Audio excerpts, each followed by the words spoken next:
السلام عليكم ورحمة الله وبركاته.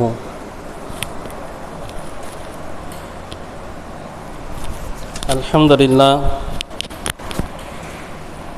نحمده ونستعينه ونستغفره ونؤمن به ونتوكل عليه ونعوذ بالله من شرور أنفسنا ومن سيئات أعمالنا. من يهده الله فلا مضل له ومن يضلل فلا هادي له. وأشهد أن لا إله إلا الله وحده لا شريك له وأشهد أن سيدنا محمدا عبده ورسوله صلى الله عليه وعلى آله وصحبه وسلم. أما بعد، قال الله عز وجل في القرآن العظيم والفرقان المجيد: أعوذ بالله من الشيطان الرجيم. بسم الله الرحمن الرحيم. المال والبنون زينة الحياة الدنيا والباقيات الصالحات خير عند ربك ثوابا وخير مردا. صدق الله العلي العظيم. قال نبينا محمد رسول الله صلى الله عليه وسلم: اغتنم خمسا قبل خمس، شبابك قبل هرمك. صدق نبينا محمد رسول الله صلى الله عليه وسلم. سبحانك لا علم لنا إلا ما علمتنا إنك أنت العليم الحكيم. اللهم ألهمني رشدي وأعيذني من شر نفسي. اللهم صل على محمد. اللهم صل عليه وسلم. எல்லா புகழும் ஏக இறைவனாகிய அல்லாஹ் ஜல்ல ஷானு தஆலா அவனுக்கே உரித்தாகட்டுமாக. அவரது அன்பும் அருளும் நபிகள் நாயகம் முஹம்மது ரசூலுல்லாஹி ஸல்லல்லாஹு அலைஹி வஸல்லம் அன்னவர்களின் மீதும் அவர்களின் பரிசுத்த குடும்பத்தாரின் மீதும் அவர்களின் வாழ்க்கை வழிமுறைகளை தங்கள் வாழ்வின் லட்சியமாக கொண்டு வாழ்ந்து மறைந்த தோழர்களின் மீதும் அன்னவர்களின் சுன்னத்தான வாழ்க்கை வழிமுறைகளை உலகில் யாரெல்லாம் பின்பற்றி வாழ்ந்து கொண்டிருக்கிறார் அவன் மீதும் குறிப்பாக இந்த வலிமார்களுடைய நினைவாக கொண்டாடப்படக்கூடிய இந்த மஜ்லிஸிலே அல்லாஹுவை பற்றியும் அல்லாஹுடைய தூதர் முஹம்மது ரசூலுல்லாஹி ஸல்லல்லாஹு அலைஹி வஸல்லம் அவர்களை பற்றியும் பேசுவதற்கும் கேட்பதற்கும் அமர்ந்திருக்கும் நம் அனைவர் மீதும் அல்லாஹுடைய அன்பும் அருளும் என்றென்று வந்து சேரட்டுமாக.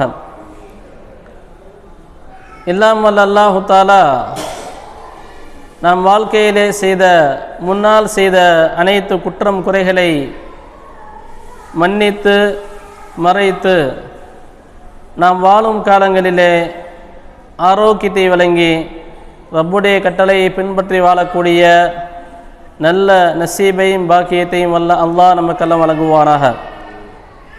எல்லாம் அல்லாஹு தஆலா நாம் பேசக்கூடிய பேச்சின் மூலமாகவும் நாம் கேட்பதின் மூலமாகவும் நம்முடைய வாழ்க்கையிலே நல்லறங்களை தொடர்படியாக செய்வதற்குண்டான நல் வாய்ப்பினை அல்லாஹ் நமக்கெல்லாம் வழங்குவானாக. செங்கைக்குரிய அல்லாஹ்வின் நல்லடியார்களே, மரியாதைக்குரிய தாய்மார்களே, இந்த அவையிலே இளைஞர்களின் போகும் பெற்றோரின் கடமையும் என்ற அழகான தலைப்பு வழங்கப்பட்டிருக்கின்றது. சங்கையானவர்களே, ரப்புல் ஆலமீன் அல்லாஹு தஆலா திருமறையிலே குறிப்பிடும் பொழுது அல் மாலு வல் பனூன ஜீனத்துல் ஹயாத்தித் துன்யா, இந்த உலகத்துடைய அலங்கார பொருள் என்ன என்பதை எல்லாம் விவரிக்கும் பொழுது ஒரு மனிதனுடைய உலகத்துடைய அலங்கார பொருள் என்பது குழந்தை செல்வங்களும் அவனுடைய பொருளாதாரமும் தான் இந்த உலகத்தின் அலங்கார பொருள் என்பதாக அல்லாஹு தஆலா திருமறையிலே குறிப்பிடுகின்றான். சங்கையானவர்களே, அல்லாஹ் வழங்கிய நிஅமத்துகளிலே பெரும் நிஅமத் குழந்தை செல்வம். மக்கள் செல்வம். அல்லாஹ் வழங்கிய நியமத்தில் மிகப்பெரிய செல்வம் என்பது மக்கள் செல்வம். அந்த அல்லாஹ்வால் வழங்கப்பட்ட அந்த நியமத்துகளை சரியான முறையிலே நாம் கையாள வேண்டும். நியமத்துகள் சம்பந்தமான கேள்விகளை நாளை மறுமையிலே அல்லாஹ் கேட்பான். குர்ஆனுடைய வார்த்தை லதுஸ்அலுன்ன யௌமஇதின் அனின் நஈம், நிச்சயமாக சத்தியமாக நியமத்துகள் குறித்து நாம் கேட்போம் என்பதாக அல்லாஹ் திருமலை குறிப்பிடுகின்றான். அந்த அடிப்படையிலே அல்லாஹ் வழங்கிய அந்த குழந்தை செல்வங்கள் அது அல்லாஹ்வுடைய அளப்பெரும் நியமத்தாக அமையப்பட்டிருக்கின்றது. அந்த நியமத்துகளை சரியான முறையிலே நாம் கையாள வேண்டும். இங்கே வழங்கப்பட்ட தலைப்பு இளைஞர்களின் போங்கும் பெற்றோர்களின் கடமையும் என்பதாக.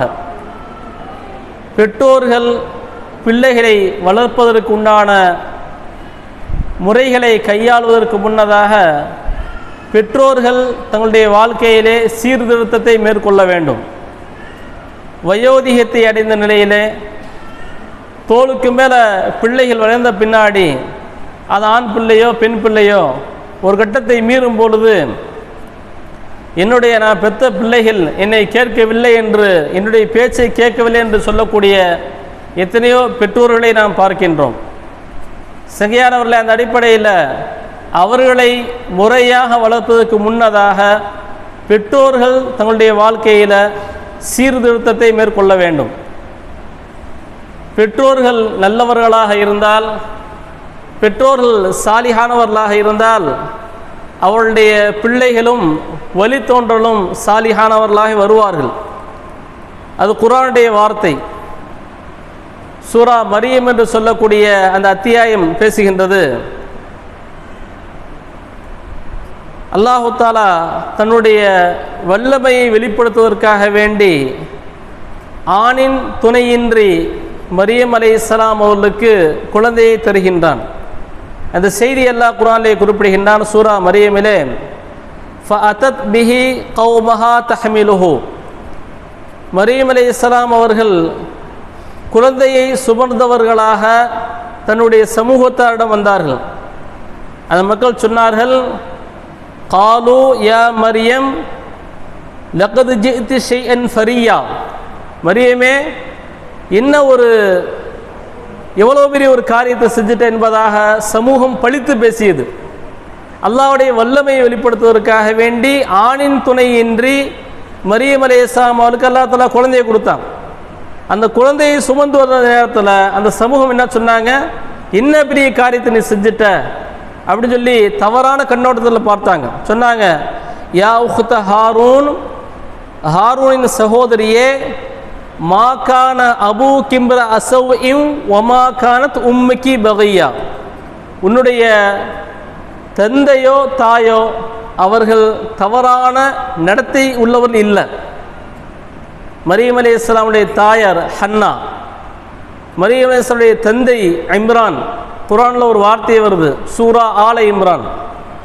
ஆல இம்ரான் அப்படின்னா இம்ரானின் குடும்பம் என்ற பெயரில் அல்லாஹ் தஆலா ஒரு சூறாவை இறக்கி வச்சான். அவங்க சொல்கிறாங்க, ஹாரூனின் சகோதரியே, உன்னுடைய தாயும் தந்தையும் தவறான நடத்தை உள்ளவர்கள் இல்லையே, அப்போ நீ ஏன் இந்த தவறை செஞ்ச அப்படின்னு சொல்லி அவங்க என்ன பண்ணுறாங்க, அந்த வார்த்தையை சொல்வதற்கு பின்னணியில் இதை நேர் மாற்றமாக நாம் பார்த்தோம் என்றால், தாய் தந்தை தவறானவர்களாக நடவடிக்கை உள்ளவர்களாக இருப்பார் என்றால் அவருடைய பிள்ளைகளும் தவறான பாதையிலே பயணிப்பார்கள். தாய் தந்தை நல்லவர்களாக இருந்தால் பிள்ளைகளும் சாலிஹானவர்களாக உருவாகுவார்கள் என்பது அல்லாஹ் சொல்லக்கூடிய அந்த வார்த்தையிலிருந்து விளங்குகின்றது. குர்ஆனுடைய வார்த்தை. அந்த ஒரு நீண்ட ஒரு செய்தியை அல்லாஹ் குர்ஆனில் பதிவு செய்வான். சூரா கஹஃப்ல ஒரு மாணவராக மூசா நபி ஆசிரியராக இருக்கக்கூடிய ஹில்ர் அலைஹிஸ்ஸலாம் இடத்துல சில பாடங்களை கற்றுக்கொள்ள வேண்டும் என்பதற்காக இப்படி போவாங்க. அப்படி போகக்கூடிய விஷயங்களில் சில செய்திகளை சொல்லி காட்டுவாங்க, செய்வாங்க.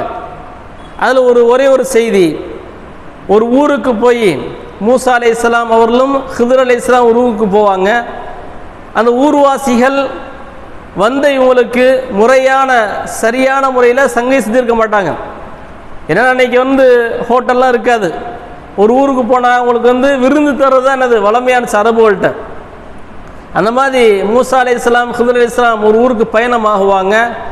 அங்கே அந்த ஊர்வாசிகள் அவங்களுக்கு உண்டான கண்ணியம் செஞ்சுருக்க மாட்டாங்க, சாப்பாடு கொடுத்துருக்க மாட்டாங்க. அந்த சூழ்நிலையில் ஹிதர் அலைஹிஸ்ஸலாம் அவர்கள் ஒரு செவரை சரி செய்வாங்க. குர்ஆனுடைய வார்த்தை வ அம்மல் ஜிதாரு ஃபகான லி குலாமின் யதீமின் ஃபில் மதீனா. அந்த ஊருக்குள்ள எத்தீம்களுக்கு சொந்தமான ஒரு பொக்கிஷம் இருக்கும், அந்த ஒரு புதையல் இருக்கும். அதனால் அந்த புதையல் ஒரு சுவர் கீழே இருக்கும், அந்த சுவர் கீழே விழுகிற மாதிரி இருக்கும். அதை அவங்க சரி செய்வாங்க ஹிதர் அலைஹிஸ்ஸலாம். ஏன் ஒகானத் ஹத்தஹு கன்சுல் லஹுமா, அந்த எத்தீம்களுக்கு உண்டான பருவ வயதை அடையாத அந்த எத்தீம்களுக்கு உண்டான ஒரு கருவூலம் பொக்கிஷம் இங்கே உண்டு, அது பாதுகாக்கப்படும் என்பதற்காக வேண்டி அந்த சுவரை சரி செய்வாங்க. குர்ஆனுடைய வார்த்தை சொல்லுகின்றது, எத்தீம்களுக்கு உண்டான புதையல் மட்டுமல்ல, வகான அபூஹுமா சாலிஹா, அந்த பிள்ளைகளுடைய பெற்றோர் இருக்கின்றார்களே, அந்த எத்தீமானவருடைய தாய் தந்தை இருக்கின்றார்களே, அவர்கள் சாலிஹானவர்கள் அப்படின்னு சொல்லி அல்லாஹ் குர்ஆனில் சொல்கிறான். சாலிஹானவங்க, தாய் தந்தை சாலிஹானவர்களாக நல்லவர்களாக இருந்தால் பிள்ளைகள் நல்லவர்களாக உருவாகுவார்கள். தாய் தந்தை நல்லவர்களாக இருந்தால் பிள்ளைகளுக்காக சேகரிக்கக்கூடிய செல்வங்கள் சொத்து என்பது அது பாதுகாக்கப்படும். குர்ஆனுடைய வார்த்தை தான். இங்கே பிள்ளைகளை சரியாக உருவாக்கணும். இன்றைக்கி இளைஞர்களாக வாலிபர்களாக வளர்ந்து வரக்கூடியவர்களை சரி செய்ய பெற்றோருடைய பிரதான பொறுப்பு என்றால் பெற்றோர்கள் நல்லவர்களாக இருக்க வேண்டும். குர்ஆனுடைய வார்த்தை தான் சொல்லுது. அந்த எத்தீமானவருடைய பிள்ளையுடைய தாய் என்னது சாலிஹானவர்களாக இருந்தார்கள் என்பது குர்ஆனுடைய வார்த்தை. நம்ம சொல்லுவோம் இல்லையா, எதை போடுறோமோ அதான் முளைக்கும். வெறும் கட்டாந்தரையாக கூடிய இந்த நிலத்தை அப்படியே நம்ம விவசாயமே செய்யாமல் விட்டோம்னா முள்ளு செடி தான் முளைக்கும். எதை நாம் பயிரிடுகின்றோமோ அதை தான் அறுவடை செய்வோம். குர்ஆன் சொல்லக்கூடிய வார்த்தை அல்லாஹ் சொல்லலாம் குர்ஆன்ல, வல் பல்து தய்யிபு யஹ்ருஜு நபாத்தஹு பிஇذن ரப்பிஹி, நல்லத பூமியில் அறுவடை செய்தால் விவசாயம் விதை நம்ம நட்டு வச்சோம்னா நல்லது தான் உருவாகும். வல்லதி ஹபுஸ லா யஹ்ருஜு இல்லா நகீதா, அந்த பூமியில் நம்ம சரியாக பராமரிக்கலை, இல்லை ஏதாவது ஒரு ஆகாத போகாத ஏதாவது ஒன்று நம்ம நட்டு வைத்தோம் என்றால் அந்த ஆகாத போக தான் வெளியே வரும் அப்படிங்கிறது குர்ஆனுடைய வார்த்தை. நம்ம எதை அறுவடை செய்கிறோம், எதை நட்டு வைக்கிறோமோ விவசாயம் செய்கிறோமோ அதுதான் அறுவடையாகும் என்பதை குர்ஆன் சொல்லுது. அப்போ தாய் தந்தைகள் பிள்ளைகளை உருவாக்கும் பொழுது இவர்கள் அந்த பிஞ்சு உள்ளங்கள் என்பது கட்டாந்தரை போன்று, அது சாதாரண ஒரு நிலம் தான். அந்த நிலத்தை அவர்கள் சரியான முறையில் உழுது அதுக்கு நீர் பாய்ச்சி நல்ல விஷயங்களை உள்ளே விதைப்பார்கள் என்றால் அவர் நல்லவர்களாக உருவார்கள் என்பதுதான் குர்ஆன் சொல்லக்கூடிய வார்த்தை. சங்கையானவர்களே, அந்த அடிப்படையில் பிள்ளைகளை உருவாக்குவதற்கு, அவர்கள் நல்லவர்களாக உருவாகுவதற்கு, அவர்கள் வாலிபர்களாக இளைஞர்களாக இருக்கும் பொழுது நமக்கு அடிபடிந்து நடக்க வேண்டும் என்றால் நாம் நல்லவர்களாக இருந்தால் மட்டும்தான் அது சாத்தியமாகும். இல்லா மாஷா அல்லாஹ் என்பதாக அல்லாஹ் சொல்வது போன்று அல்லாஹ் நாடிய நல்ல சீதேவிகள் தங்களுடைய பிள்ளைகளை நல்லவர்களாகவே உருவாக்கிறாங்க. ஒருத்தவங்க நல்லவர்களாக உருவாக்குவதற்கு அடிப்படையானது என்ன அப்படின்னு சொன்னால் பெற்றோர்கள் நல்லவர்களாக இருப்பது, அதே போல் பிரார்த்தனை செய்கிறது, அவங்களுக்காண்டி துவா செய்கிறது. ஏன்னா பிள்ளைகளை உருவாக்குறது சாதாரண விஷயம் இல்லை. குர்ஆனில் நபிமார்கள் எல்லாம் பட்டியலிடுறான். நபிமார்களாக இருக்கக்கூடிய அவங்க தன்னுடைய பிள்ளைகள்கிட்ட சொன்ன செய்தி எல்லாம் குர்ஆனில் பதிவு செய்கிறான். குர்ஆனுடைய வார்த்தை யாக்கூப் அலைஹிஸ்ஸலாம், யாக்கூப் என்று சொல்லக்கூடிய நபி யாக்கூப் அலைஹிஸ்ஸலாம் அவர்கள் தன்னுடைய மரணத்துடைய அந்த நேரத்தில் பிள்ளைகள்கிட்ட என்ன கேட்டாங்க, என்ன சொன்னாங்க அப்படிங்கிறத குர்ஆன் பதிவு செய்யுது.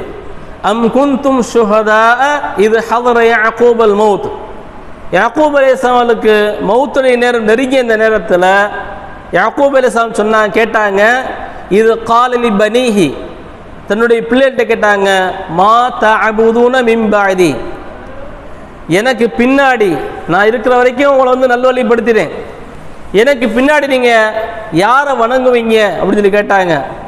அந்த பிள்ளைகளும் சொன்னாங்க, காலு நஅபுது இலாஹக வ இலாஹ ஆபாயிக இப்ராஹீம வ இஸ்மாஈல வ இஸ்ஹாக இலாஹ வாஹிதா.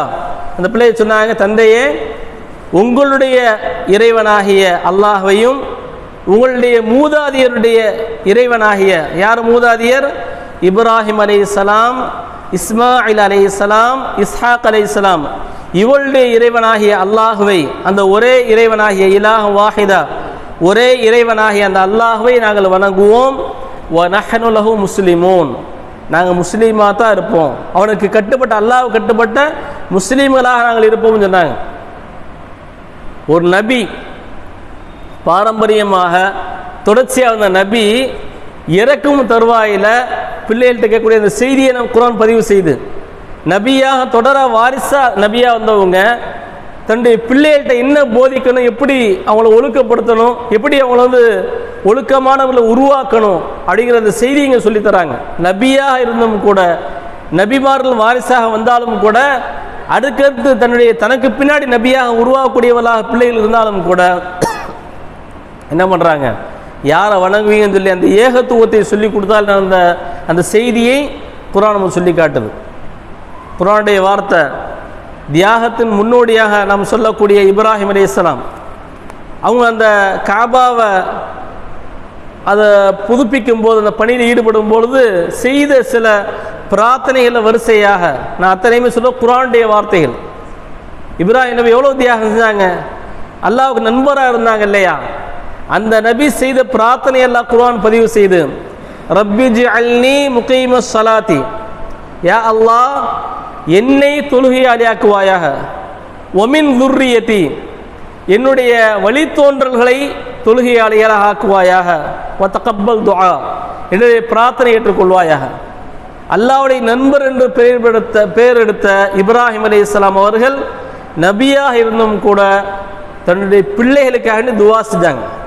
அப்போ ஒரு பெற்றோராக நல்லவர்களாக இருப்பது, அதுக்கடுத்து பிள்ளைகள் உருவாகும் போது, அந்த சந்ததிகள் உருவாகும் போதே அல்லது உருவான பின்னாடியோ, குழந்தைகளை பெற்றெடுத்த பின்னாடியோ அவர்களுக்கான பிரார்த்தனையை செய்வதை குர்ஆன் முக்கியமாக வந்து சொல்லி காட்டுது. குர்ஆன் எல்லாம் சொல்கிறான், மனிதன் எப்படி இருக்கிறான்னு சொல்லும்போது ஒரு செய்தி எல்லாம் சூரா அஹ்காஃப்னு சொல்லக்கூடிய 26ஆம் சொல்லலாம் சொல்கிறான், வவஸ்ஸைனல் இன்சான பிவாலிதி இஹ்சானா,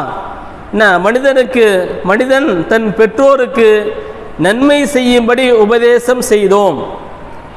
அவனுடைய தாய் வெகு சிரமத்துடனே அவனை சுமந்து ஒரு 30 மாதங்களில் சுமந்து பெற்றதிலிருந்து, பால் கொடுத்ததுலேருந்து நிறைய கஷ்டப்பட்டு அந்த தாய் வந்து அந்த குழந்தையை வந்து உருவாக்கினான் அப்படின்னு சொல்லிட்டு, இப்போ அந்த பிள்ளை உருவான பின்னாடி அல்லாஹ் சொல்கிறான், அந்த பிள்ளை உருவாகி வளர்ந்து வந்த பின்னாடி ஹத்தா இதா பலக அஷுத்தஹு 40 சனா, அந்த பிள்ளைக்கு 40 வயது ஆன பின்னாடி அந்த பிள்ளை வந்து துவா செய்யுமா, ரப்பி அவுஸிஅனி, யா அல்லாஹ் எனக்கு உதவி செய்வாயாக. என்ன உதவி?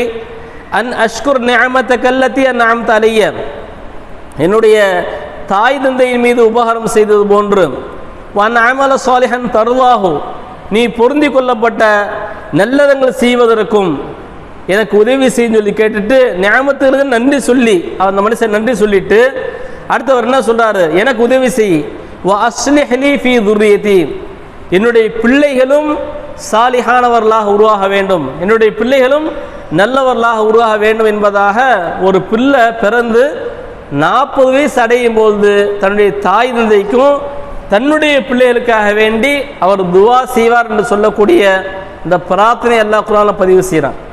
இப்போ என்ன பண்ணணும், இந்த பிரார்த்தனையை நம்ம இருக்கக்கூடிய இந்த காலத்தில் இதை நம்ம மனசில் மனனம் செஞ்சு, என்னுடைய தாய் தந்தைக்காண்டி, என்னுடைய தாய் தந்தைகளுக்காக வேண்டும், நாங்கள் சாலிஹா நல்லறங்களை செய்வதற்காக வேண்டியும், எங்களுடைய பிள்ளைகள் சாலிஹானவர்களாக உருவாக வேண்டும் என்பதற்காக வேண்டி முதல் விஷயமாக ஒரு தாய் தந்தை வந்து என்ன பண்ணணும், பிரார்த்தனை செய்ய வேண்டும் என்பதை குர்ஆன் சொல்லி காட்டுது.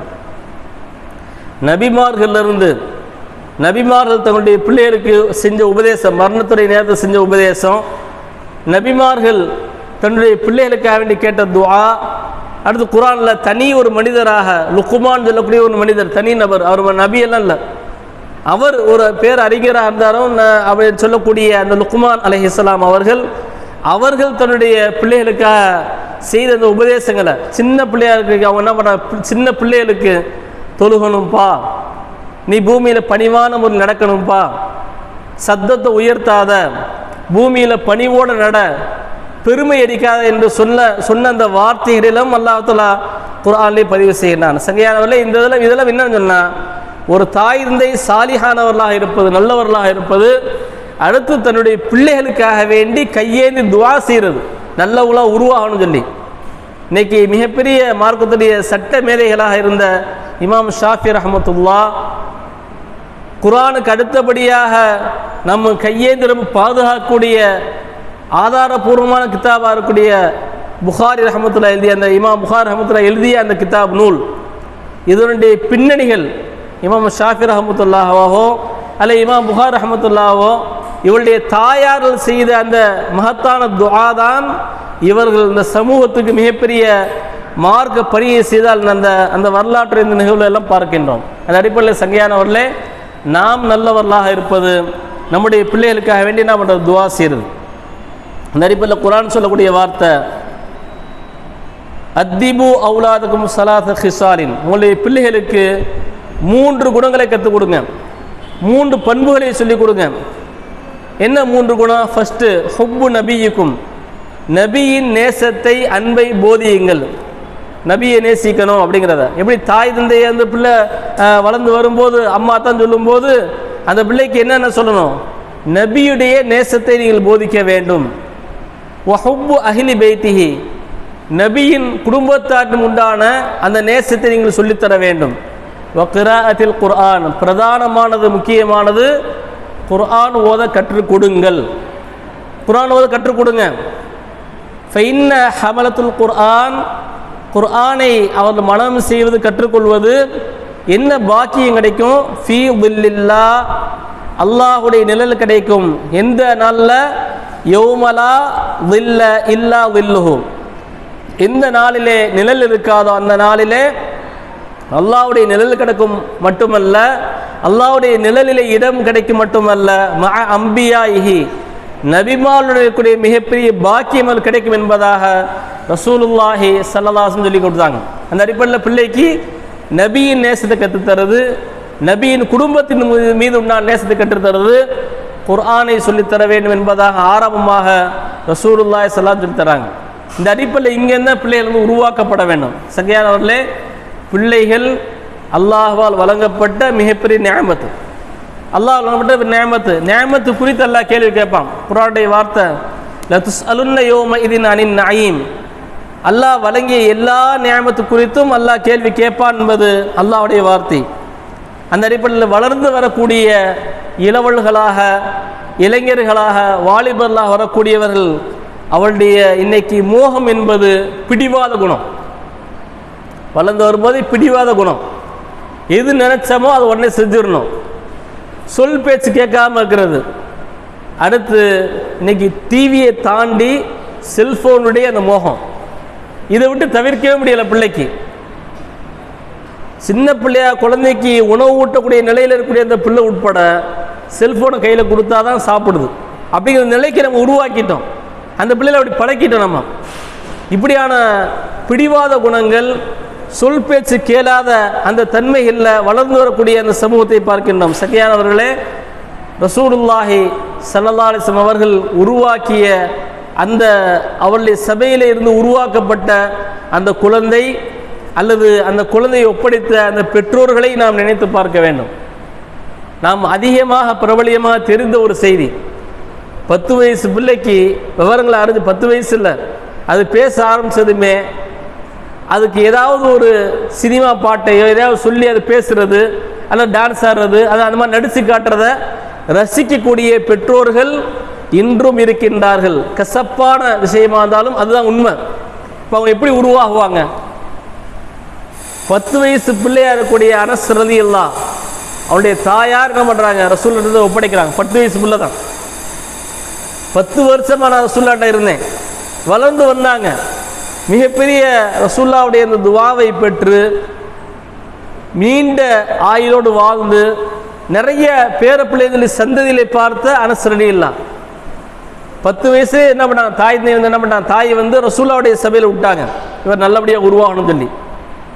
நல்ல இடத்துல நல்லோர்களோடு உருவாக்க வேண்டும். உருவாக்குவதற்கு உண்டான கண்காணிக்கப்பட வேணும். பிள்ளைகளுடைய தீய பழக்க வழக்கங்கள் அது குறித்து குர்ஆன் சொல்லுது. நாளை மறுமையில் கெட்ட சகவாசம் எல்லாருக்குமே தெரியும். மார்க்கம் என்னென்ன பண்புகளை சொல்லுது, ஐங்கால தொழுகை சொல்லுது, வருடத்தில் ரமலான் நோன்பு கடமையான நோன்பு சொல்லுது, வசதி வாய்ப்பு இருந்தால் ஹஜ்ஜை சொல்லுது, பொருளாதார வசதி இருந்தால் ஜக்காத்தை சொல்லுது, எல்லாமே தெரியும். செய்ய விடாமல் தடுக்கக்கூடிய சூழ்நிலைகளை இங்கே நாம் யோசித்து பார்க்க வேண்டும். என்னென்ன கெட்ட பழக்க வழக்கங்கள், கெட்ட சகவாசம், கெட்ட தொடர்பு தான். நல்லவங்களோடு சேர்ந்து இருக்கக்கூடிய அந்த பண்பை ஏற்படுத்தணும். கிட்டத்தட்ட இந்த மஜ்லிஸ் வலிமார்களை நினைவு கூறக்கூடிய இந்த மஜ்லிஸ் எல்லாம் சாலிஹானவர்களாக நல்லவர்களாக, இவங்க நபிமார் இல்லை இல்லையா, கௌசலால் வந்து நபிமார்னு சொல்ல மாட்டாம ஒரு சாதாரண மனிதராக இருந்து அல்லாஹுடைய நெருக்கத்தை பெற்று இறை நேசத்தை பெற்று வலியுல்லா, எப்படி ரசூலுல்லா அல்லாஹுடைய தூதர் சொல்லியிருந்தாமோ அதுபோன்று இறைவனுடைய நெருக்கத்தை பெற்ற வலியுல்லா என்று போற்றப்படக்கூடிய அளவுக்கு உருவானாங்கன்னா அவருடைய தாய் தந்தையின் வளர்ப்பு தான், தாயுடைய துவா தான். அதனால் நல்லவருடைய சகவாசம் வந்து ரொம்ப முக்கியமானது. குர்ஆன் சொல்லக்கூடிய வார்த்தை, நாளை மறுமையிலே அந்த மனிதன் சொல்லுவான். நாளை மறுமையில் இந்த உலகத்தில் நல்ல உபதேசம் சொல்லப்பட்டிருக்கும், எவ்வளவோ யாபப்படுத்தப்பட்டிருக்கும், கேட்டிருக்க மாட்டான். வக்கால் அல்லது சொல்லக்கூடிய 19வது சொல்றான், நாளை மறுமையிலே அந்த மனிதன் சொல்லுவான், யா வைலைத் யா லைத்தனி லம் அத்தஹித் ஃபுலானன் ஹலீலா, எனக்கு வந்த கை சேதமே, எனக்கு வந்த கை சேதமே, நான் இன்ன நபரை தோழனாக எடுத்து கொள்ளாமல் இருந்திருக்க வேண்டுமே, இந்த நபரை தோழனாக நான் எடுத்துக்கொள்ளாமல் இருந்திருக்கணுமே அப்படின்னு சொல்லி அந்த மனுஷன் சொல்லுவானா. என்ன சொல்லுவான் கடைசியில், வகான ஷைத்தானுலில் இன்சானி ஹதூலா, அல்லாஹ் சொல்கிறான், மனிதனுக்கு மிகப்பெரிய விரோதியாக பகைவனாக ஷைத்தான் இருக்கிறான். ஷைத்தானுடைய அந்த தூண்டுதல், ஷைத்தானுடைய தீண்டுதலுடைய பின்னணி தான் கெட்ட சகவாசம் ஏற்படுதுன்னு சொல்லி அல்லாஹ் சொல்லக்கூடிய வார்த்தை. உலகத்தில் நல்லது சொல்லப்பட்டிருக்கும், கேட்காம மறந்தவனாக புறக்கணித்தவனாக சென்றவன் நாளைக்கு மறுமையில் எல்லாமே தெளிவான பின்னாடி அவனுக்கு எல்லாமே நாளை மறுமையுடைய மலக்குகள் சொர்க்கம் நரக்கம்லாம் தெளிவான பின்னாடி அவன் சொல்லுவான், இந்த நபரை நான் தோழனாக எடுக்காமல் இருந்திருக்க வேண்டுமே என்பதாக அவன் சொல்லுவான் என்ற அந்த வார்த்தையை குர்ஆனின் மூலமாக அல்லாஹ் பதிவு செய்கின்றான். சரியான அந்த அடிப்படையில் வந்து வளர்ந்து வரக்கூடிய அந்த வாலிபர்கள் சரியாக சரியானவர்களாக உருவாகுவதற்கு பெற்றோருடைய பிரதான கடமைகளிலே அவர்களை கண்காணிப்பது, நல்ல பழக்க வழக்கங்களை ஏற்படுத்துவது, கெட்ட சகவாசம் யாரோடு நட்போடு இருக்கிறான், யாரோடு தொடர்போடு இருக்கிறான் என்று தாய் தந்தைகள் பொறுப்பாளர்கள் கண்டிப்பாக பார்க்க வேண்டும். குர்ஆன் சொல்லக்கூடிய வார்த்தை, நாளை அதாவது மனிதனுடைய அந்த பருவங்களிலே மிக உயர்ந்ததாக வலிமையான பருவமாக குர்ஆன் சொல்லக்கூடிய வார்த்தை வாலிப பருவம் சொல்லி எல்லாம் சொல்கிறான் குர்ஆன்ல. அல்லாஹுல்லதி ஹலக்ககும் மின் துஅஃபின், உங்களுடைய பலகீனமான நிலையிலே நாம் படைத்தோம். பச்சை பிள்ளையாக இருக்கோம், நமக்கு ஒன்றும் செய்ய தெரியாது, பலகீனமான நிலையில் நாம் படைத்தோம். சும்ம ஜஅல மின் பஅதி துஅஃபின், அந்த பலகீனத்துக்கு பின்னாடி ஒரு சிறு பிராயத்தில் வளர்ந்து வர்றான், அப்போ ஒரு பலகீனம் இருக்குது. அந்த பலவீனத்துக்கு பின்னாடி அல்லாஹ் தஆலா மின் பஅதி துஅஃபின் குவ்வா, அந்த பலவீனத்துக்கு பின்னாடி குவ்வா என்று சொல்லக்கூடிய வலிமையை நாம் தருகின்றோம், ஆற்றலை தருகின்றோம், எல்லாத்தையும் செயல்படுத்தக்கூடிய, நல்லதங்கள் செய்யக்கூடிய, தீமை செய்யக்கூடிய எல்லா விதமான ஆற்றலையும் நாம் வழங்குகின்றோம் என்பதாக அல்லாஹ் தஆலா மனிதனுடைய இந்த பருவங்களிலே ஆற்றல் மிகு பருவமாக வாலிப பருவத்தை தான் அல்லாஹ் வந்து மையப்படுத்துகின்றான். அங்கே செய்யக்கூடிய எல்லாத்தையுமே நன்மையும் செய்ய முடியும், தப்பும் செய்ய முடியும். அதில் வந்து அந்த மனுஷன் என்ன பண்ணணும், தன்னை கட்டுப்படுத்தணும். ஒரு 16 வயசுலேயே என்னது டீனேஜ்னு சொல்லக்கூடிய அந்த வயசில் அவனுக்கு பலவிதமான கெட்ட சகவாசத்துடைய தொடர்போ இல்லை ஏதோ ஒன்று அவன் தவறான வழிக்கு போகக்கூடிய சூழ்நிலை தள்ளப்படுகின்றான். அதனால் மனிதனுடைய ஆற்றல் மிகு பருவம் எது என்கிற குர்ஆன் சொல்லும்போது வாலிப பருவம் தான். ஹதீஸில் ஒரு வார்த்தை வருது, இந்த நேரத்தில் செய்யக்கூடிய தர்மம் நல்ல தர்மம், வாழ்க்கையில் எந்த நேரத்தில் செய்யக்கூடிய நல்லறம் தர்மங்கள் சிறந்தது என்பதாக சொல்லும் பொழுது ஹதீஸில் ரசூலுல்லாஹ் சொல்கிறாங்க, நீங்கள் வலிமையோடு இருக்கும்போது, அதாவது நல்ல ஆற்றலோடு சக்தியோடு இருக்கிறோம், நம்ம பொருளாதாரத்தை சம்பாதிக்கிறோம், சம்பாத்தியம் தேவை என்பதாக சம்பாதிக்கின்றோம், அந்த பொருளின் மீது நமக்கு ஆசை ஏற்படுகின்றது, காசு பணத்தை நிறைய சேர்க்கணும்னு சொல்லி ஆசை இருக்குது, அந்த காசு பணத்தை செலவழிச்சா குறைஞ்சிடும் சொல்லி பயம் இருக்குது. இந்த நேரத்தில் நீங்கள் செலவு செய்றீங்க இல்லையா, இந்த தர்மம் தான் அல்லாஹ் இடத்துல உயர்ந்ததுங்கிறாங்க. ஃபர்ஸ்ட் குவாலிட்டிங்கிறாங்க ரசூலுல்லாஹ். இதுதான் குவாலிட்டி. நீங்கள் பொருளை சம்பாதிக்கிறீங்க, அதன் மீது அந்த பொருளாதாரத்தின் ஆசை ஏற்படுது, அந்த பொருளாதாரத்தை செலவழித்தால் குறைஞ்சிடும் சொல்லி பயம் ஏற்படுது. இப்படி நீங்கள் செய்யக்கூடிய அந்த செலவு இருக்கே, இது அல்லாஹ்வுக்கு பிடிச்சமானது. அடுத்த ரசூலுல்லாஹ் சொல்கிறாங்க, ஒருத்தவருக்கு நோய் தொட்டுவிடும் பொழுது, ஏதோ ஒரு நோய், அது மரணத்தின் நோயோ ஏதோ ஒன்று தொட்டுவிட்ட பின்னாடி, அப்போ மனுஷன் என்ன பண்ணுறான், தடுமாறிறான், பயந்து போயிடான். ஒரு நரம்பு இழுக்கப்படும் பொழுது, படுக்கையில் ஆகும்போது, இப்போ அந்த மனுஷன் சொல்கிறான், நான் சம்பாதிச்ச காசு பணத்தில் இன்னென்னதை இங்கே கொடுத்துருவேன்னு சொல்கிறான். ரசூலுல்லாஹ் சொன்னாங்க, இப்போ கொடுக்குறது அது பிரயோஜனமே இல்லை. ஏனென்றால் ஒரு மனிதன் இறந்த பின்னாடி யாராருக்கு என்னென்ன கொடுக்கணுங்கிறத மார்க்கத்தில் அல்லாஹ் வகுத்து வச்சிட்டான். வராசத்துன்னு சொல்லக்கூடிய பாகப்பிரிவினே அல்லாஹ் இன்னென்ன இருக்குங்கிற எல்லாம் நிர்ணயம் செஞ்சுட்டான். அதனால் படுத்த படுக்கையில் இருந்துக்கிட்டு இப்போ நான் இவருக்கு இதை செய்கிறேன், இப்போ இவருக்கு நான் எவ்வளோ செய்கிறேன்னு சொல்லி இப்போ இது இல்லை. உங்களுடைய வாழ்க்கையில் குவாலிட்டியான தரமான தர்மம் என்பது எதுவென்றால், ஆரோக்கியமாக இருக்கக்கூடிய நிலையில் நீங்கள் செய்யக்கூடிய இந்த தர்மம் இருக்கின்றதே அதுதான் சிறந்தது என்பதாக ரசூலுல்லாஹ் சொல்லி காட்டாங்க. எனவே சங்கையானவர்களே, ரசூலுல்லாஹ் மனிதர்களுக்கு வழங்கப்பட்ட இந்த நியமத்துகளை வரிசைப்படுத்துகிறாங்க. இந்த ஒரு ஹதீஸ் போதுமானது, நீங்கள் கவனமாக கேட்டுக்கோங்க. இந்த ஒரு ஹதீஸ் போதுமானது. இகுதனிம் ஹம்சன் கபுல ஹம்சின், ரசூலுல்லாஹ் சொன்னாங்க, 5க்கு முன்னதாக 5ஐ பொக்கிஷமாக நீங்கள் கருதி கொள்ளுங்கள், 5க்கு முன்னதாக 5ஐ பாக்கியமாக நீங்கள் பயன்படுத்தி கொள்ளுங்கள் அப்படின்னு சொல்லி ரசூலுல்லாஹ் சொன்னாங்க. அதில் ஃபர்ஸ்ட் விஷயமாக ஷபாபக கபுல ஹரமக்க, வயோதிகத்துக்கு முன்னாடி வாலிபத்தை சரியாக பயன்படுத்திக்கோங்க. ரெண்டாவது சொன்னாங்க வசிஹதிக கபுல சகமிக்க, நோய்க்கு முன்னதாக ஆரோக்கியத்தை சரியாக பயன்படுத்திக்கோங்க. வஃபராகக கபுல ஷுகுலிக்க, வேலைக்கு முன்னதாக உங்களுடைய ஓய்வுகளை சரியாக பயன்படுத்திக்கோங்க. வஹயாத்தக கபுல மௌத்திக்க, மௌத்துக்கு முன்னதாக உங்களுடைய ஹயாத்தை சரியாக பயன்படுத்திக்கணும். இந்த ஒரு செய்தி போதுமானது.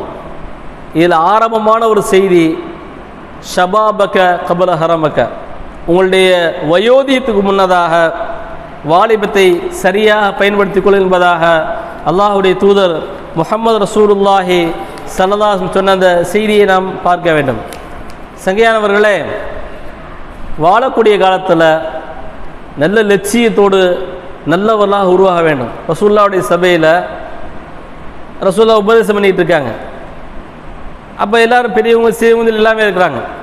அந்த சபையில் ஒரு சிறுவராக ஒரு நபித்தோழர், சின்ன பிள்ளை, சஹாபி தானே, தல்ஹத் இப்னு பர்ரா அப்படின்னு சொல்லக்கூடிய ஒரு சின்ன பிள்ளை. ரசூலுல்லாஹ் உபதேசம் செய்கிறாங்க. அந்த உபதேசம் செஞ்சு முடித்த பின்னாடி எல்லாம் கலைஞ்சு போயிடுறாங்க. இப்போ அந்த தல்ஹத் இப்னு பர்ரான்னு சொல்லக்கூடிய அந்த சின்ன பிள்ளை ரசூலுல்லாஹ்வுடைய உபதேசத்தை கேட்டு பக்கத்தில் போகிறாங்க. சின்ன பிள்ளை, ஒரு சிறுவர். இன்றைக்கி தாய் தந்தை தன்னுடைய பெற்ற பிள்ளைகள்கிட்ட சின்ன பிள்ளைகளுக்கு உபதேசம் செய்தால் அதை ஏற்கக்கூடிய மனோபாவம் அந்த பிள்ளைகள்கிட்ட இல்லவே இல்லை, கேட்கக்கூடிய தன்மை இல்லை. ரொம்ப கவனக்குறைவாக, மரியாதை குறைவாக, கேட்காத இந்த புறக்கணிக்கூடிய இந்த சூழ்நிலை தான். அப்படி தான் உருவாகி வர்றாங்க, வளர்ந்து வர்றாங்க. என் ரசூலுல்லாஹ் உபதேசம் செய்கிறாங்க. யாரோ ஒரு பிள்ளை, தல்ஹத் இப்னு பர்ராவே சின்ன பிள்ளை, அவர் என்ன பண்ணுறாங்க, அல்லாஹ்வின் தூதரே, உங்களுடைய உபதேசம் எனக்கு பிடிச்சிருக்கு, நான் இந்த இஸ்லாத்தை தருவுறேன் அப்படின்னு சொல்லி பக்கத்தில் வர ரசூலுல்லாஹ்ட்ட நெருக்க வேணும் அப்படின்னு சொல்லி அவங்க வர்றாங்க. நான் முஸ்லீமாக சொல்லிட்டு வர்றாங்க. ரசூலுல்லாஹ் சொன்னாங்க, உன்னுடைய தாய் தந்தையை விட்டுருப்பாங்கிறாங்க. உன் தாய் தந்தையை விட்டுருவாப்பா அப்படிங்கிறாங்க. சின்ன பிள்ளையாக இருக்கக்கூடிய ஒரு தல்ஹா சொன்னார், இல்லை என்னுடைய தாய் தந்தை நான் விட மாட்டேங்கிறார். சின்ன பிள்ளை தானே, தாய் தந்தை மீது உண்டான பாசம் இருக்குது. ரசூலுல்லாஹ் ரெண்டாவது முறையும் சொல்கிறாங்க, அந்த நபித்தோழர் இல்லை நான் விட மாட்டேங்கிறாங்க. மூணாவது தடவை சொல்லி அவர் கேட்கல. கடைசி அவர் இறுதி என்ன பண்ணுறாரு, தாய் தந்தையை நான் விட்டுறேன் அல்லாஹ்வின் தூதரே, நான் உங்கள்கிட்ட வந்துடுறேன் அப்படின்னு சொல்லும்போது அப்போ ரசூலுல்லாஹ் சொன்னாங்க, உறவை முறித்து வாழ்வது நம் தீனுடைய பண்பாடு அல்ல. உறவு முறிச்சு வாழ்ற நம்முடைய தீனுடைய பழக்கம் நல்ல பழக்கம் இல்லை, நாகரிகம் இல்லை. உன் தீனில் உன்னுடைய மார்க்கத்தில் நீ சந்தேகம் கொள்ளக்கூடாது. அப்படி இருக்காட்டி இதை அழுத்தமாக சொல்ல சொல்லி ரசூலுல்லாஹ் என்ன பண்ணுறாங்க, பாடம் நடத்துகிறாங்க. நீ முஸ்லீமாக இருந்தாலும் சரி, உன்னுடைய தாய் தந்தை வேறொரு மதத்தில் இருந்தாலும் கூட தாய் தந்தை இந்த அடிப்படையில் அவளுக்கு உண்டான கண்ணியத்தை மரியாதையை அவருக்கு என்ன செய்யணும் அந்த கடமை உன் மீது உண்டுன்னு சொல்லி என்ன பண்ணுறாங்க, அவரை முஸ்லீமாக்கி அவருக்கு நல்ல விஷயங்களை சொல்லித்தராங்க. ரசூலுல்லாஹ்வுடைய சபையில் சின்ன பிள்ளை வந்து உட்காந்து முஸ்லீம் ஆயிடுறாரு. கொஞ்ச காலம் தான் வாழ்ந்தார். வளர்ந்து வரக்கூடிய அந்த பருவம், அந்த காலத்தில் ஒரு நோய் ஏற்படுது. அந்த நோயில் ரசூலுல்லாஹ் என்ன பண்ணுறாங்க, இந்த தல்ஹா அப்படின்னு சொல்லக்கூடிய இந்த நபித்தோழர் நல விசாரிக்க வர்றாங்க. வீட்டுக்கு வரும்போது ஒரு மயக்கத்துடைய இந்த நிலையில் இருக்கிறார். ரசூலுல்லாஹ் வந்து பார்த்துட்டு டிஸ்டர்ப் பண்ண வேணாம், இடையில செய்யறான்னு சொல்லி திரும்பி வந்துடுறாங்க. ரசூலுல்லாஹ் வர்றாங்க, அவர் வந்து தெளிஞ்சிடறாரு. அப்போ அவர் சொல்லப்படுது, இந்த மாதிரி அல்லாஹ்வுடைய தூதர் வந்தாங்கன்னு சொல்லணும். அப்போ அவர் சொல்கிறார், தன்னுடைய நிலையை உணர்ந்து அவர் சொல்லுகின்றார், இந்த நோயின் மூலமாக நான் இறப்பேன் என்றால் இதை ரசூலுல்லாஹ்ட்ட சொல்ல வேணாம், இந்த இரவு நேரத்தில் போய் சொல்லாதீங்க ரசூல்கிட்ட, ஏன்னா எதிரிகளுடைய பயம் இருக்குது, விசஜந்துகளுடைய பயம் இருக்குது, அதனால் அது ரசூலுல்லாஹ்வுக்கு இடையூறு தர வேணாம் அப்படின்னு சொல்லிட்டு, அப்படி நான் ஒரு நாள் இறந்துட்டா என்னுடைய சலாத் இத்துவீங்க ரசூலுல்லாஹ்வுக்கு, எனக்காக துவா செய்ய சொல்லுங்கிறாங்க. சின்ன பிள்ளையா ரசூலுல்லாஹ்வுடைய கரம் பற்றி முஸ்லீமான தல்ஹா அந்த வளர்ந்து வரக்கூடிய அந்த சிறிய பருவத்திலே மரணத்தை தழுவுறாங்க. காலை நேரத்தில் ரசூலுல்லாஹ் அந்த செய்தி சொல்லப்படுது.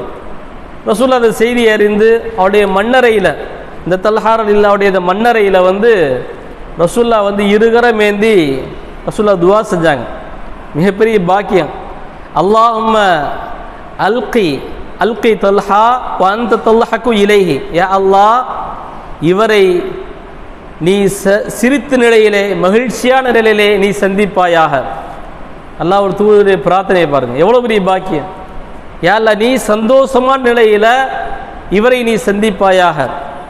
வஹுவ யல்ஹக்கு இலைக்க, யா அல்லாஹ் இவரும் உன்னை சந்தோஷமான நிலையை சந்திக்கக்கூடிய அந்த சூழ்நிலையை ஏற்படுத்துவாயான்னு சொல்லி சொல்ல பிரார்த்தனை செஞ்சாங்க. வளர்ந்து வரக்கூடிய சின்ன பிள்ளையாக இருந்த தல்ஹா ரலியல்லாஹு அல்லாஹ்வுடைய தூதருடைய கையில் முஸ்லீமான அந்த சஹாபி கொஞ்ச காலத்தில், அற்பமான காலத்தில் வஃபாத்தை தழுவுறாரு. ரசூலுல்லாஹ்வுடைய மகத்தான துவாவை பெற்றார் என்ற அந்த வரலாற்றுடைய நிகழ்வை பார்க்கின்றோம். நீங்கள் சின்ன பிள்ளைகிட்ட நன்மையான விஷயங்களை சொல்ல முடியலை. நான் ஆரம்பமாக சொன்ன விஷயம் அதுதான். நம்முடைய பிள்ளைகள் சாலிஹானவர்களாக உருவ வேண்டும் என்றால், நமக்கு கட்டுப்பட்டவர்களாக இருக்க வேண்டும் என்றால், நாம் சரியாக இருந்தால் மட்டுமே தான் நம்முடைய பிள்ளையை சரியாக இருப்பாங்க. நம்ம சரியாக இல்லாமல் பிள்ளைகளை உருவாக்கணுங்கிறது வாய்ப்பே இல்லை, சாத்தியமே இல்லை. ரசூலுல்லாஹ் எப்படிலாம் உருவாக்குனாங்க பாருங்கள். ரசூலுல்லாஹ்வுடைய சபையில் ஹிஜ்ரத்துக்காக வேண்டிய ரசூல் ஸல்லல்லாஹு அலைஹி வஸல்லம் அந்த பயணத்தை மேற்கொண்டு மதீனா முனவ்வரால அந்த எண்டில் போய் நுழையிறாங்க. நுழைஞ்சதுமே சஹாபாக்கெல்லாம் தங்களுடைய பிள்ளையோட எல்லாம் நிற்கிறாங்க, பிள்ளைகளோடு நிற்கிறாங்க.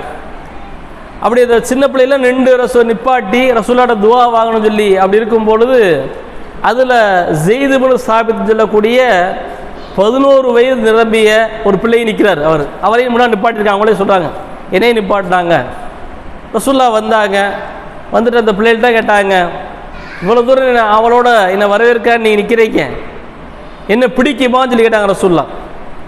அந்த பிள்ளை எல்லாருமே சொன்னாங்க, அல்லாஹ் தூதரே உங்களை பிடிக்கும் அப்படின்னு சொன்ன உடனே ரசூலுல்லாஹ் சொன்னாங்க, அல்லாஹ் சத்தியமாக உங்களை எனக்கும் பிடிக்கும்னு சொல்லிடுறாங்க. சொல்லிட்டு இந்த பிள்ளைகளோடு சேர்ந்து இருக்கும் பொழுது ஒரு 11 வயது நிரம்பிய ஸெய்த் ரலியல்லாஹு ஸெய்த் இப்னு சாபித் ரலியல்லாஹு அவங்கள்ட்ட போய் என்ன பண்ணுறாங்க, ரசூலுல்லாஹ் அன்பாக பேசும்பொழுது அப்போ அந்த சஹாபி சொன்னாங்க, எனக்கு குர்ஆனில் சில சூறாக்களை தெரியும் சொன்னாங்க. ரசூலுல்லாஹ் சொன்னாங்க, அப்படியா, அப்படின்னா குர்ஆனில் தெரிஞ்ச சூறா ஓது பார்க்குறாங்க. அவங்க சூரா கஹ்ஃப் அத்தியாயம், வெள்ளிக்கிழமை நாட்களிலே செய்ய வேண்டிய சுன்னத்தான அமல்களிலே சூரா கஹ்ஃபை ஓத வேண்டும். ரசூலுல்லாஹ் சொன்னாங்க, சூரா கஹ்ஃப் இந்த வெள்ளியிலிருந்து ஒரு வெள்ளிக்கிழமை ஒருத்தர் ஓதுவார் என்றால் அடுத்த வெள்ளி வரை ஒரு வாரம் 7 நாட்கள், இன்னொரு அறிவிப்பில் அதிகப்படியாக 3 நாட்கள் 10 நாட்கள் அல்லாஹ் தஆலா பாதுகாப்பை தருவான்னு சொன்னாங்க ரசூலுல்லாஹ். சூரா கஹ்ஃப் ஓதக்கூடியவங்களுக்கு சூரா கஹ்ஃபுடைய ஆரம்ப அந்த முதல் 10 ஆயத்துக்களை யார் மனனம் செய்வாரோ உஸீம மினத் தஜ்ஜால், தஜ்ஜாலுடைய ஃபித்னாக்களிலிருந்தும் பாதுகாக்கப்படுவார் சொல்லி ரசூலுல்லாஹ் சொன்னாங்க. இந்த ஸைத் இப்னு சாபித் ரலியல்லாஹு அவர்கள் ரசூலுல்லாஹ்ட்ட சூரா கஹ்ஃபை முழுசுமா ஓதுனாங்க. ஓதுன உடனே ரசூலுல்லாஹ் வந்து சந்தோஷப்பட்டு அவர் துஆ செஞ்சாங்க. கொஞ்ச நாள் அடைவில் இவருடைய அந்த அந்த மனன சக்தியை பார்த்த ரசூலுல்லாஹ் தனக்கு அருகாமையில் வச்சுக்கிட்டாங்க, தனக்கு அருகாமையில் கூட வச்சுக்கிட்டாங்க. 11 வயசு நிரம்பிய அவர் இருக்க அந்த 11 வயசில் இருக்கும் பொழுது பாருங்கள், 11 வயசு பிள்ளைகிட்ட ரசூலுல்லாஹ் சொல்கிறாங்க, ஸைதே யூதர்களிடமிருந்து எனக்கு சில கடிதங்கள் வருது, அதில் வந்து உண்மை இருக்குமா பொய் இருக்குமான்னு சொல்லி எனக்கு நம்பிக்கை இல்லை, சந்தேகமாக இருக்குது. அதனால் அந்த யூதருடைய மொழியான ஹிப்ரு மொழியை நீங்கள் என்ன பண்ணுங்க, மனனம் செய்யணும், அதை கற்றுக் கொடுங்கிறாங்க. 11 வயசு நிரம்பிய ஸைத் இப்னு சாபித் ரலியல்லாஹு அவர்கள் வெறும் 15 நாளில் ஒரு லாங்குவேஜை முழுசாக கற்றுக்கிட்டாங்க. யூதருடைய மொழியை முழுசாக வெறும் 15 நாளில் கற்றுக்கிட்டாங்க. நம்ம யோசித்து பார்க்க வேண்டும் சகையானவர்களே, 11 வயசு பிள்ளை. அது மட்டும் இல்லை, அந்த 11 வயசு அந்த மொழியை கற்றுக்கிட்டது மட்டும் இல்லை, வஹை எழுதக்கூடிய பரக்கத்தான அல்லாஹ்வுடைய இறை செய்தியாகிய வஹையை எழுதக்கூடிய மிகப்பெரிய பாக்கியம் பெற்றார்கள். ரசூலுல்லாஹ்வுடைய அந்த வளர்ச்சியை ஆற்றலை பார்த்த ரசூலுல்லாஹ் என்ன பண்ணாங்க, இஸ்லாத்துடைய செய்தி தகவல் தொடர்புகளை என்னென்ன செய்தி என்னென்ன லெட்ரு கடிதங்கள் எங்கெங்கெல்லாம் யூதத்தில் வருதுன்னு சொல்லி அந்த தகவலை மொழிபெயர்க்கக்கூடிய மொழிபெயர்ப்பாளராகவும் வஹையை எழுதக்கூடிய மிகப்பெரிய பாக்கியசாலியாக ஸைத் இப்னு சாபித் அவர்களை நியமனம் செய்தார்கள்.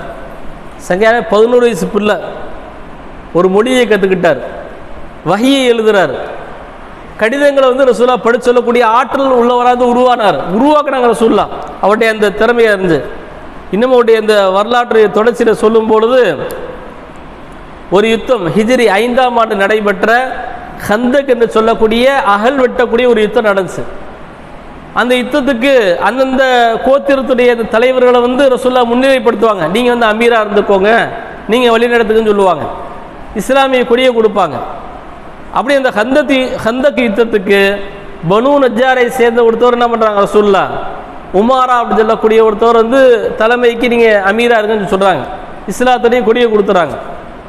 கொடுத்து அந்த படையெல்லாம் சரி செய்யும் பொழுது ரசூலுல்லாஹி ஸல்லல்லாஹு அலைஹி வஸல்லம் அவர்கள் அந்த அவையில் ஸைத் இப்னு சாபித் ரலியல்லாஹு 15 வயசில் இருக்காங்க. 15 வயசு பிள்ளையாக இருக்கும் பொழுது உமாரா ரலியல்லாஹு அன்ஹு அந்த கொடியை வாங்கி ஸைத் இப்னு சாபித் அவங்க கொடுத்தாங்க. முதல் களம் அவர் கண்டார். பதுர்லேயோ உஹதுலேயோ அவங்க கலந்துக்கல ஸைத் ரலியல்லாஹு, ஏன்னா சின்ன பிள்ளையாக இருந்தாங்க. இப்போ வெறும் 15 வயசில் இருக்கும் பொழுது அந்த முதல் யுத்தமாக அவங்க ஹந்தக்கில் கலந்துக்கிட்டாங்க. ஒரு பெரிய மூத்த சஹாபிட்டேருந்து அந்த கொடி இஸ்லாத்தின் கொடியை வாங்கி ஸைத் ரலியல்லாஹு கையில் கொடுத்தாங்க. இப்போ உமார் ரலியல்லாஹு கேட்டாங்க, அல்லாஹ்வின் தூதரே, ஸைதை விட நான் இதில் குறைஞ்சிட்டேன், நான் வயசில் மூத்தவன் தானே, ஸைதை விட நான் இதில் குறைஞ்சிட்டேன் அப்படின்னு கேட்டப்ப, என்னோட பெரிய ஆளா ஸைதுன்னு சொல்லி கேட்டப்ப ரசூலுல்லாஹ் சொன்னாங்க, உமாரா, பெரிய ஆள் சின்ன ஆள்லாம் இங்கே விஷயம் இல்லை, பெரிய ஆளை முன்னிலைப்படுத்துகிறேன் சிறிய ஆளை வந்து முன்னிலைப்படுத்துங்கிறது இல்லை, குர்ஆன் தான் முன்னிலைப்படுத்தப்பட வேண்டும் அப்படின்னு சொல்லிட்டு ரசூலுல்லாஹ் சொன்னாங்க, உமாரா, உங்களை விட ஸைத் இப்னு சாபித் குர்ஆனுடைய அதிகமான பகுதிகளை மனனம் செய்திருக்கின்றார், அதுதான் முன்னிலைக்கான காரணம் சொல்லி ரசூலுல்லாஹ் சொன்னாங்க. 15 வயசில் 10 வயசில் ஒரு மொழியை கற்றுக்கிட்டாங்க, 15 வயசில் ஒரு படைக்கு தளபதியாக இருந்தாங்க.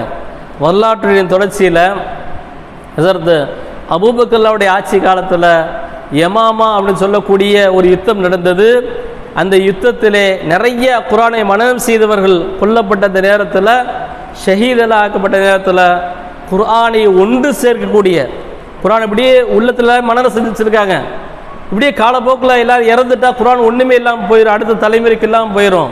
அதனால் அதை ஒன்று சேர்க்க வேண்டும் என்ற அந்த பணி என்று ஒரு சூழ்நிலை வந்த நேரத்தில் குர்ஆனை ஒன்று சேர்க்கக்கூடிய அந்த பணியில் ஸெய்த் இப்னு சாபித் அவர்களும் ஒரு ஆளாக நியமிக்கப்பட்டார்கள் அபூபக்கருடைய ஆட்சி காலத்தில்.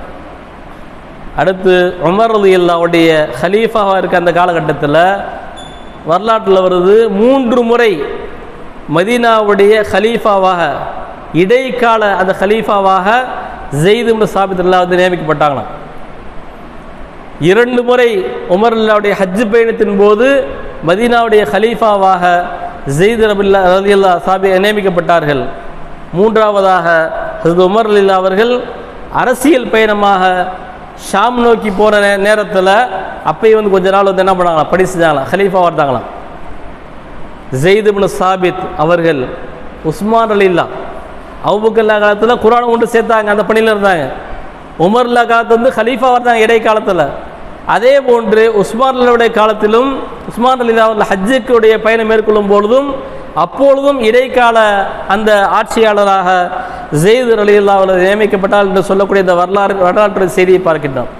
அப்போ சின்ன பிள்ளையாக உருவாக்கும் பொழுதே தீனுடைய மார்க்கத்துடைய அந்த சூழலை அவரை உருவாக்குவது, அப்படி உருவாக்கும் போது தான் வளர்ந்து வரும்பொழுது அவங்க வந்து நல்லவர்களாக சாலிஹானவர்களாக உருவாகுவார்கள். சங்கையானவர்களே, ரசூலுடைய இந்த வாலிப பருவத்தை பார்க்கணும். வாலிபர்கள் தான் ஒரு சமூகத்துடைய முதுகெலும்பு சொல்லுவாங்க. ஒரு குடும்பத்துடைய முன்னேற்றமும் பின்னேற்றமும் வாலிபர்கள் தான். அப்படிங்கிற அந்த வரலாற்றுடைய இந்த நிகழ்ச்சியில் நம்ம பார்க்குறோம். அந்த அடிப்படையில் வளர்ந்து வரக்கூடிய அந்த வாலிபர்கள் நல்ல உயர்ந்த லட்சியத்தோடு பயணிக்க வேண்டும் என்பதுதான் அல்லாஹ்வுடைய தூதர் முஹம்மது ரசூலுல்லாஹி ஸல்லல்லாஹு அலைஹி வார்த்தை. சங்கையானவர்களே, ரசூலுல்லாஹ் சொல்கிறாங்க, இன்னல்லாஹ யுஹிப்பு மஆலியல் உமூரி வ அஷ்ரஃபஹா. அல்லாஹ் எதை விரும்புகிறான், அல்லாஹ் எதை நேசிக்கிறான்னு சொல்லி ரசூலுல்லாஹ் சொல்லும்பொழுது உயர்ந்த லட்சியங்களை அல்லாஹ் நேசிக்கின்றான். வயக்ரஹு சஃப்சாஃபஹா, அற்பமான விஷயங்களை வந்து நம்ம லட்சியமாக கொள்றதை அல்லாஹ் வந்து அதை வெறுக்கிறான். ஒரு சராசரியாக அந்த டீனேஜர்னு சொல்லக்கூடிய அந்த பருவத்தில் வளர்ந்து வரும்பொழுது ஒரு மனிதனுக்கு வரக்கூடிய கெட்ட கெட்ட சிந்தனைகள், தவறான நடவடிக்கைகள், கெட்ட பழக்க வழக்கங்கள் எல்லாமே வந்து என்னது, இது வந்து உயர்ந்த லட்சியம் இல்லை. ஒரு மனிதனை சாதாரண சாமானிய ஒரு மனிதனாகவே இருக்கட்டுமே, வளர்ந்து வந்தோம், கல்யாணம் முடித்தோம், பிள்ளைகளை பெற்றோம், தாய் தந்தையை பார்த்தோம், பிள்ளைகளை வளர்த்தோம், ஒரு வீட்டில்னு சொல்லி செட்டில் பண்ணோம், அப்புறம் இறந்து போனோம், இது மார்க்க சொல்லலை. இது ஒரு சாதாரண கால்நடைகளும் செய்யக்கூடிய வேலை தான். வளர்ந்து வரும், குட்டியை போடும், வளர்க்கும், அப்புறம் அதனுடைய தவணை முடிச்சா இறந்து போயிடும். ஒரு மனிதனுடைய முஃமினுடைய லட்சியங்கள் என்பது உயர்ந்ததாக இருக்க வேண்டும் என்பதை மார்க்க முடியாது. அல்லாஹ் ரசூலுல்லாஹ் தான் சொல்கிறாங்க, உயர்ந்த லட்சியங்களை அல்லாஹ் நேசிக்கின்றான். சாதாரணமாக வந்து எண்ணக்கூடிய ஒரு குறுகிய எண்ணத்தோடு வாழக்கூடியதை அல்லாஹ் வந்து வெறுக்கிறான்னு சொல்லி ரசூலுல்லாஹ் சொன்னாங்க. இந்த அடிப்படையில் ரசூல் ஸல்லல்லாஹு அலைஹி வஸல்லம் அவர்கள் சமூகத்துடைய பணியாக குடும்பத்தெல்லாம் பார்த்தாங்க, சமூக பணி செஞ்சாங்க அப்படிங்கிற அந்த செய்தியெல்லாம் பார்க்கின்றோம். ரசூலுல்லாஹ்வுடைய அந்த வாலிப காலத்தை வந்து வரலாற்றில் சொல்கிறாங்க. ஒரு மனிதர் மக்காவுக்கு வியாபாரத்துக்காண்டி வர்றார். ஜுதைப் அப்படின்னு சொல்லக்கூடிய கோத்திரத்தை சேர்ந்த ஒரு மனிதர் வர்றார். வந்து அந்த பொருளெல்லாம் வியாபாரம் செய்யும் பொழுது ஆசுபனு வாயில் சொல்லக்கூடிய வலிமையான ஒரு மனிதர், மக்காவாசி, வேற ஒரு ஊருக்காரர் ஜுதைப் கோத்திரத்தில் வெளியூர்லேருந்து வந்துடுறாரு. மக்காவை சேர்ந்தவர் ஆசுபனு வாயிலுங்கிறவர். இவர் வந்து ஒரு கரண்டு முள்ளான ஒரு வலிமையான ஆள். இவர் அந்த ஜுதைப் கோத்திரத்தில் வந்தவர்கிட்ட பொருளை வாங்கிறாரு, காசு பணம் தர மாட்டேங்கிற மறுத்துறாரு.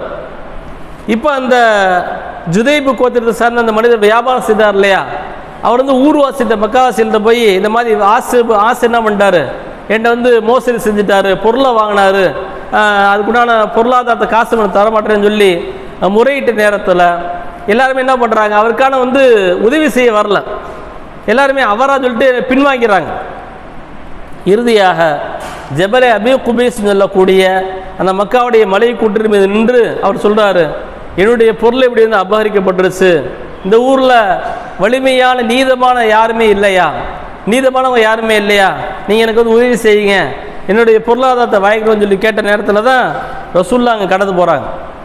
அப்போ தான் என்ன பண்ணுறாங்க, ரசூல் ஸல்லல்லாஹு அலைஹி வஸல்லம் அவர்களும் சில தோழர்கள், சில வாலிபர்களை ஒன்று சேர்த்து குரைஷ், ஹிஷாம், முத்தலிபு கோத்திரத்தை சேர்ந்த சில நபர்களும், அசத் இப்னு அப்துல் உஸ்ஸான்னு சொல்லக்கூடிய கோத்திரத்தை சார்ந்தவர், அடுத்து ஜுஹரா இப்னு கிலாப் சொல்லக்கூடிய கோத்திரத்தை சார்ந்த வாலிபர், தைமி இப்னு முர்ரான்னு சொல்லக்கூடிய கோத்திரத்தை சார்ந்த சில வாலிபர்கள் இவங்கள ஒன்று சேர்த்து நேராக ஆசுரிய வீட்டுக்கு போகிறாங்க.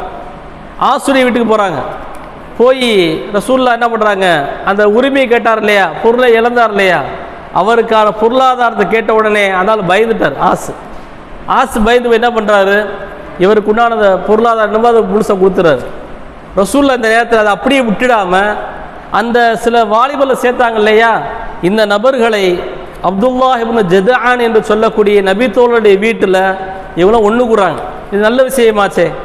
ஒருத்தர் பொருள் அபகரிக்கப்பட்டுருச்சு, மோசடி செய்யப்பட்டுச்சுன்னு சொல்லி உதவி தேடி வந்தப்ப வலிமையான வாலிபர்கள் வேணும் அப்படிங்கிறக்காக வேண்டி என்ன பண்ணாங்க, சொல்ல ஒன்று சேர்த்து இனிமேல் இது போன்ற ஒரு இக்கட்டான சூழ்நிலைக்கு யாரும் உதவி கேட்டு வருவார் என்றால் நாம் உதவி செய்ய வேண்டும் என்பதற்காக வேண்டி வாலிபர்களாக ரசூலுல்லாஹ் நபித்துவத்துக்கு முன்னதாக ரசூலுல்லாவும் ரசூலுல்லாவுடைய வயசை சார்ந்த சில வாலிபர்களை ஒன்று சேர்த்து ஹெல்ஃபுல் ஃபுதூல் என்று சொல்லக்கூடிய ஒரு சங்கத்தை அமைத்தார்கள். ரசூலுல்லாஹ் சொல்கிறாங்க, நபித்துவத்துக்கு பின்னாடி இது சொல்கிறாங்க, நபித்துவத்துக்கு பின்னாடி ரசூலுல்லாஹ் இப்போ நபி ஆயிட்டாங்க. இப்போ சொல்கிறாங்க, அந்த ஒரு ஒப்பந்தம் இருக்கே, அன்னைக்கு அந்த வாலிபர்களை ஒன்று கூட்டினமே, அது என்னுடைய வாழ்க்கையில் எனக்கு செந்நிற ஒட்டகம் கிடைப்பதை விட அதுதான் எனக்கு ரொம்ப சந்தோஷமாக இருந்துச்சு. இன்றும் இந்த நபித்துவத்துக்கு பின்னாடியும் அது போன்ற ஒரு ஒப்பந்தம் இருக்கும் என்றால், யாருக்காக பாதிக்கப்பட்டாங்க உதவி செய்யணும்னு சொல்லி ஒரு ஒப்பந்தம் செய்யப்படும் என்றால் குரல் கொடுப்பதற்காக வேண்டி நான் இணைவேன் என்பதாக ரசூலுல்லாஹி ஸல்லல்லாஹு அலைஹி வஸல்லம் சொன்ன அந்த வார்த்தையை நாம் கவனித்து பார்க்கணும். எனவே சகியானவர்களே, நல்ல உயர்ந்த சிந்தனையோடு உயர்ந்த இலக்குகளோடு நாம் பயணிக்க வேண்டும். நாம் நம்முடைய பிள்ளைகள் உயர்வானவர்களாக உருவாக வேண்டும் என்றால் பெற்றோர்கள் நல்லவர்களாக நாம் இருக்க வேண்டும். நாம் நல்லவர்களாக மாற வேண்டும். பிள்ளைகளுக்காக வேண்டி மனமாற நாம் ஒவ்வொரு தொழுகைக்கு பின்னதாக தொழுகைகளை பேணுதலாக தொழுகுவதுடனே நாம் துஆ செய்ய வேண்டும். அடுத்து அந்த பிள்ளைகளுடைய பழக்க வழக்கங்களிலே நாம் முழுமையாக கண்காணிப்பு செலுத்த வேண்டும். யாரோடு சேர்றான், என்ன நட்பு, என்ன செய்கிறான், ஃபோனோட என்ன இருக்கா, ஃபோனை தனியாக வைக்கிறது. ஹதீஸுடைய வார்த்தை இருக்குது, தனிமையை மார்க் ரொம்ப எச்சரிக்கை செய்யுது. கூட்டமைப்போடு இருங்க, சேர்ந்து இருங்க, தனித்து இருக்காதீங்க அப்படின்னு சொல்லி ரசூலுல்லாஹ் சொல்கிறாங்க. தனித்து விடப்பட்ட அந்த ஆடு தான் ஓநாய்களுக்கு இரையாகும். ஓநாய் கூட்டம்லாம் இருக்குது, அங்கே போய் ஒரு ஆட்டை தனியாக விட்டோம்னா என்ன ஆகும், அந்த ஓநாய்களுக்கு அந்த ஆடு இரையார் ரசூலுல்லாஹ் சொல்கிறாங்க. அதனால் தனித்து இருக்காதீங்க, பள்ளத்தாக்குகளில் இருக்காதீங்க. ரசூலுல்லாஹ் சொன்னாங்க, பள்ளத்தாக்குகளில் இருக்காதீங்க. இன்னைக்கு என்ன பள்ளத்தாக்குல ரூமில் சொல்லலாமே, தனித்த ரூமில். இந்த மாதிரி தனியாக இருக்கக்கூடியது பாவத்தை செய்வதற்கு வேகமாக வழிவகை செய்யும். அதனால் கூட்டமைப்போடு இருக்க வேண்டும் என்பதை சொன்னாங்க. அந்த அடிப்படையில் நம்முடைய பிள்ளைகள் இளைஞர்களாகவோ வாலிபர்களாகவோ ஆண் பிள்ளைகளாகவோ பெண் பிள்ளைகளாகவோ இருப்பார்கள் என்றால் அவர்களுடைய பழக்க வழக்கங்களை கண்காணிப்பது, அவர்களுடனே இருப்பது மட்டுமே அவர்களை நெறிப்படுத்துவதற்கு சரி செய்வதற்கு சாலிஹானவர்களாக நல்லவர்களாக உருவாக்குவதற்கு அதுவே சரியானதாக அமையும். எனவே அந்த அடிப்படையில் பெற்றோர்களாகி நாம் நம்முடைய பிள்ளைகளுக்காக வேண்டி பிரார்த்தனை செய்வோம், நல்லவர்களாக உருவாக்குவோம்.